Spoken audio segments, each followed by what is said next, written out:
Antes de se empolgar com franquias baratas e micro franquia, entenda uma coisa. Preço de entrada não define sucesso da sua franquia ou micro franquia.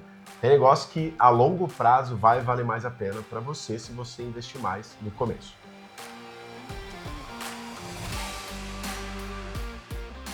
Segundo a BF, as micro franquias e franquias baratas ali, que são abaixo de R$150 mil de investimento total, cresceram muito no pós-pandemia. Geralmente por investidores mais novatos ou aquela pessoa que está fazendo uma transição de carreira.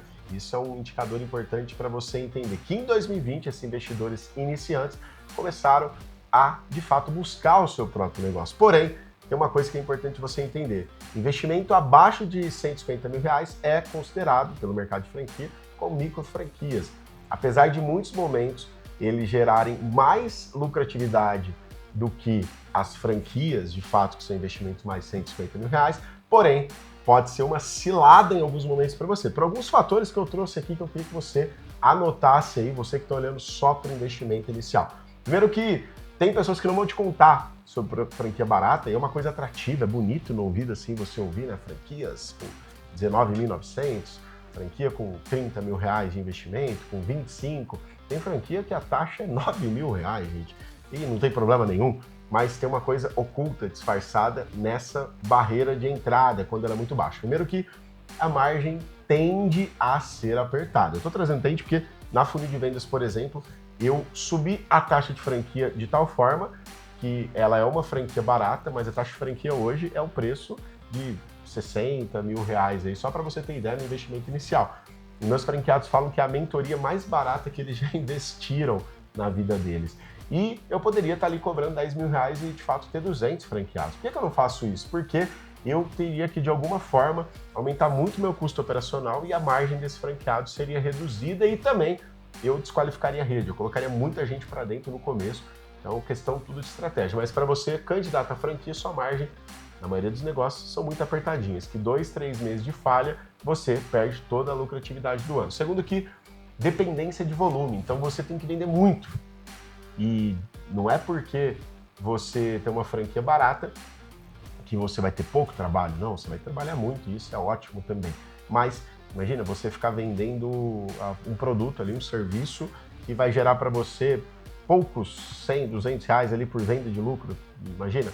O esforço você tem que fazer sobre isso, então tem que fazer um cálculo ali, não estou falando sobre valor, é um exemplo aqui básico, então muito volume para ter o resultado esperado nessas franquias baratas, tem que tomar muito cuidado quando você estiver avaliando. Outra coisa é o ciclo de trabalho maior, isso daqui é até um pouco óbvio, né, pessoal, e é legal você observar que as micro franquias, geralmente você franqueado é operador na maioria do tempo e não tem problema nenhum nisso, eu acredito, já tive e tenho franqueadoras em todos os formatos, desde micro até franquia. Todos trabalham, mas a micro franquia, ela te dá uma autonomia para você ser ali o empresário com mais liberdade, mas você vai se dedicar, provavelmente, na maioria dos casos, ali sem equipe, porque se você colocar equipe, sua margem ela é devorada ali. Então tem franquias, como eu gosto de fazer muito, que o franqueado sai de micro franqueado para franqueado em modelo que ele vai crescendo dentro do próprio modelo de franquia aqui dessa região. E, de fato, as micro franquias, e eu não gosto do que eu vou trazer aqui, mas é o que o mercado aplica, eu não pratico isso. Eu acredito que tanto micro franquias que eu tenho quanto franquias, no caso franqueadoras, eu dou suporte na mesma linha, mas as franqueadoras, geralmente, não são todas, de micro franquia, dão muito menos suporte. E é um pouco óbvio também por questão da margem, o retorno que eles têm.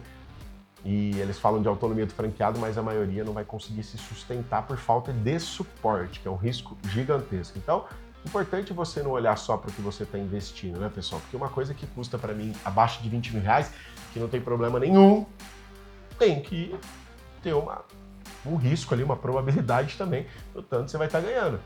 Imagina, R$20 mil no banco, o que gera? R$200 por mês, no máximo. Agora, quando vai falar de uma franquia, você fala, poxa, é um pouco contraditório, não cai nessa ilusão do barato bom, não. Isso não existe, tá? É importante você olhar os pontos que eu trouxe aqui. Por fim, dentro desse processo ainda, eu acredito muito que o operacional do franqueado, ele tem que ser mais forte nesse movimento. Eu trouxe aqui, eu estou olhando aqui para vocês, depois vai ter um link aqui, pessoal, uns dados da BF, e eu gosto de trazer aqui para vocês, de fato, que essa micro franquia ela diz muito sobre o franqueado ser o operador, então ele tem um operacional muito, muito, muito forte. E falando de operacional forte, é que ele, às vezes, ele vai ser o vendedor, que vai entregar o serviço, que vai executar. Eu vi esses dias uma franquia de limpar sofá, uma empresa que faz tratamento de sofá estético, é muito legal. Mas quem que faz o tratamento? É o dono da franquia, ele que vai lá e limpa ali o sofá. Guilherme, ele pode crescendo depois com a equipe? Pode e deve crescer. Isso é legal, mas no começo ele tem que trabalhar muito e faz parte do show. É pelo investimento que ele está fazendo, é isso que ele está recebendo mesmo. Por fim, geralmente, não são todas, tem um território um pouco maior. Por exemplo, em escolas que eu tive de oratória ali, o raio que a pessoa podia atingir era de 2 quilômetros de raio vendendo. Hoje, na funil de vendas, eu libero a cidade toda, por mais que tenha 2 ou 3 franqueados, dependendo do tamanho de uma cidade, como São José de Rio Preto ali, tem potencial para 2 franquias. Ele pode atender a cidade toda. Se fosse uma escola, eu colocaria um limite de raio devido à estratégia de posicionamento local fixo ali, físico também. Então são coisas que o mercado fica mais amplo. Então tem os prós e os contras. Então eu quero que você fique atento que tem coisa boa aqui também. Estrutura enxuta e disciplinada e, de fato, ali, produto e serviço com demanda recorrente. Então é importante você entender que esse mercado de micro franquia, se não tiver demanda recorrente, aí vai ser um esforço muito forte que você vai ter que fazer. Vou dar um exemplo muito básico. A pessoa comprou um treinamento, uma mentoria de vendas. Provavelmente ela vai comprar. Hoje 25% dos meus clientes recompram durante o ano. Olha só, eu gerei ali uma demanda, o LTV do meu franqueado, ele acaba aumentando. Agora imagine se ele fosse vender sorvete. Ele vai ter que sempre fazer uma venda nova de sorvete ali. E o cliente, ele vai comprar ali de novo, tudo bem, mas às vezes tem muito passante. Tem gente que tomou sorvete uma vez no trimestre. Margem baixa, recorrência não tão alta. Imagina, existe micro franquia que você compra um carrinho de sorvete, né? Um carrinho de sorvete com chocolate ali, eu já vi.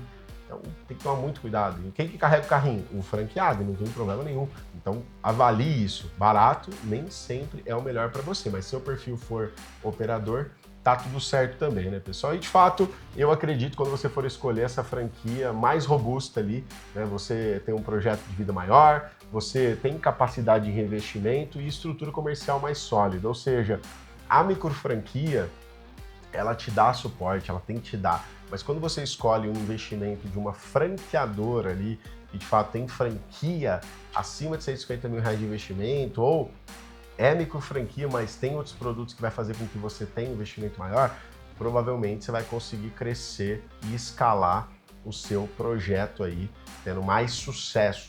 Sucesso que eu digo é você ter longevidade dentro do seu negócio aí, para você conseguir não ficar refém 100% da sua operação. E aí, pessoal, eu costumo dizer que quem aprende a vender escolhe qual cadeira sentar. Seja uma franquia pequena, uma micro franquia, seja uma franquia barata, uma franquia cara, você tem que aprender a vender. Mas a micro franquia não pode ser uma ilusão. Quando tem que fazer muito marketing para ficar te chamando a atenção pelo preço, toma cuidado. O que você está comprando é o que você vai estar vendendo lá.